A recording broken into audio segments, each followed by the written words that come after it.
Welcome back to the deep dive. So today we're tackling a modern retail paradox, really. A very interesting one. Yeah, we're looking at the LG UQ7570 4K TV. Now, LG sells millions of these things, but our sources show that a huge number of buyers, they return it within a week. Right. So our mission today is to figure out why.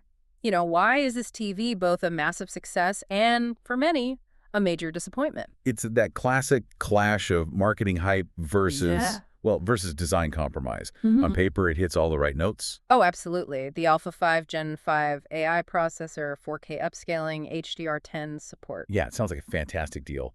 But when you strip away those flashy features, you find some really significant design choices that really determine who this TV is actually for. Okay, let's unpack those decisions then. Our sources point to one core component that seems to define the whole experience, the display panel. It's an IPS panel, and people either seem to love this choice or, absolutely hate it. What's the core conflict here? It is trade-offs in their purest form. So IPS was chosen for one main reason, fantastic viewing angles. Okay. We're talking color accuracy that holds up to like 178 degrees off-center.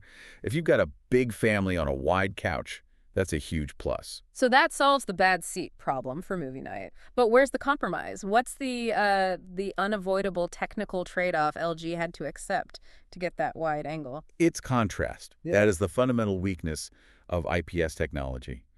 Poor black level performance. And what does that mean in real terms? The contrast ratio is only about 1,000 to 1. So if you're watching something dark and atmospheric like the Batman, right, those blacks aren't going to be black. They'll look sort of grayish, kind of washed out all the time. And that's not the only issue, is it? So if it struggles with dark scenes, what happens when you put it where most people put their TVs, a bright, sunlit living room? Can it fight the glare? No, absolutely not. And that's where the low brightness really, really hits hard. How low are we talking? Peak brightness tests show this model runs under 500 nits. So you have this combination of low contrast and low brightness. Which means in a bright room, the picture is just going to look completely faded. Exactly. It's really a TV designed for a darker viewing environment. So poor picture quality explains a lot of returns, but sources suggest there's another flaw, a non-picture one, that's the real deal breaker for people. You're the functional side. Let's talk about that. Motion handling, connectivity. Are the specs even up to modern standards? Not really. You're limited to just two DMI 2.0 ports, not the newer, faster 2.1 standard. And the refresh rate? It caps out at 60 hertz. That ceiling creates noticeable motion blur in fast action scenes. I will say, though, the input lag is excellent, around 10 milliseconds, so it's serviceable for very casual gaming. But that's not the fatal flaw everyone talks about. The one thing that seems to push users over the edge is connectivity. The Wi-Fi, yeah. Users report just constant debilitating disconnection issues. And it doesn't get better if you plug it in. Often, no. The problem seems to persist even when they hardwire the TV with an Ethernet cable. Wow. And what's really frustrating is the support loop. People call LG, and the advice is usually just, reset your network, which doesn't address what seems to be a systemic flaw in the TV itself. So if we pull back to the bigger picture here, we have to remember the context. This UQ7570 is LG's entry-level 4K model from 2022.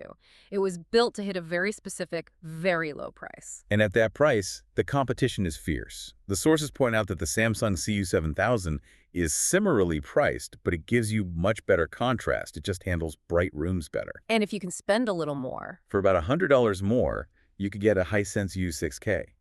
That TV uses mini LED backlighting, which is it's in a different league entirely. Significantly better performance. So what does this all mean for you, the person listening? The perceived defects, the low contrast, the low brightness, they aren't actually manufacturing flaws. No, not at all. They're very deliberate design choices that come from using that IPS panel.